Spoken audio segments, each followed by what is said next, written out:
नमस्कार दोस्तों, आज के हमारे इस वीडियो में हम आपके लिए अपरा एकादशी की व्रत कथा लेकर आए हैं। एक समय की बात है, युधिष्ठिर महाराज ने भगवान श्री कृष्ण से पूछने लगे है, माधव ज्येष्ठ मास के कृष्ण पक्ष में आने वाली एकादशी का क्या नाम है तथा इसका क्या महत्व है। जिससे विस्तार पूर्वक बताते ही युधिष्ठिर आपने जन कल्याण के लिए बहुत ही उपयोगी प्रश्न पूछा है। ज्येष्ठ मास के कृष्ण पक्ष में आने वाली एकादशी का नाम अपरा एकादशी है। यह एकादशी प्रेत योनि में गई हुई जीव आत्मा को मुक्ति प्रदान करती है। इसलिए इस एकादशी के दिन अपने पूर्वजों का ध्यान करते हुए व्रत का पालन करना चाहिए। पुरातन समय सिद्ध मकरध्वज नाम का एक महान राजा राज्य करता था। वह बहुत ही धर्मात्मा था। उसके राज्य में पूर्वक निवास कर रही थी उनका छोटा भाई वृद्धि ध्वज।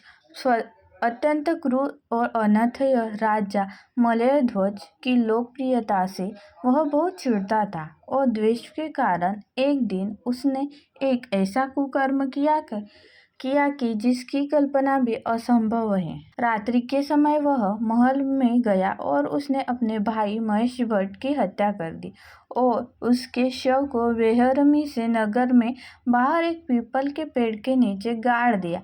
इस प्रकार राजा महितमुख की अकाल मृत्यु होने के कारण राजा को प्रेत योनि प्राप्त हुई और उसी पेड़ पर रहते हुए और वहां आने जाने वालों को परेशान करने लगा, इधर उधर भटकने लगा। एक समय ईश्वर की इच्छा से महान ऋषि धौम्य पीपल के पास से गुजर रहे थे, तब उन्हें इस प्रेत के होने का आभास हुआ। अपने तपोबल से उन्होंने इस प्रेत को देखा और यह भी जान लिया कि उसकी यह दुर्दशा कैसे हुई थी।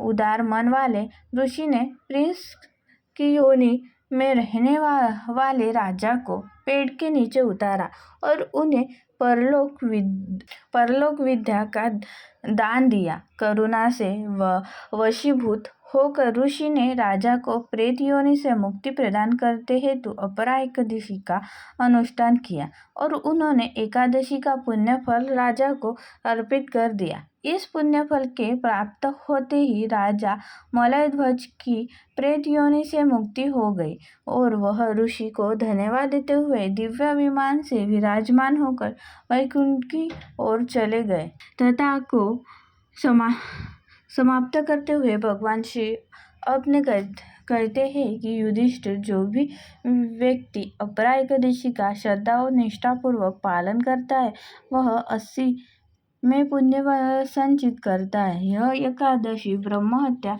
भ्रूण हत्या, धन संचय के लिए शास्त्रों का अध्ययन, गुरु की निंदा यदि पापों से मुक्ति प्रदान करती है। शास्त्रों के मनुष्य जीवन में करने योग्य कुछ पुण्य कर्म बताए गए हैं, जैसे कि कार्तिक मास के पुष्कर में स्नान करना, काशी में महाशिवरात्रि का पालन करना, गया में पिंडदान करना, पुष्कर में स्नान करना, माघ मास में प्रयाग में स्नान करना, स्वर्ण का दान देना, भूमि का दान देना। यदि वर्तमान समय में जो व्यक्ति यह भी सभी पुण्य कर्मों को नहीं कर पाते वह इन सभी का फल अपरा एकादशी का व्रत और पूजन करके प्राप्त कर सकते हैं।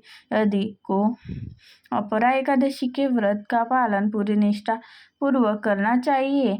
जय श्री हरि विष्णु जी।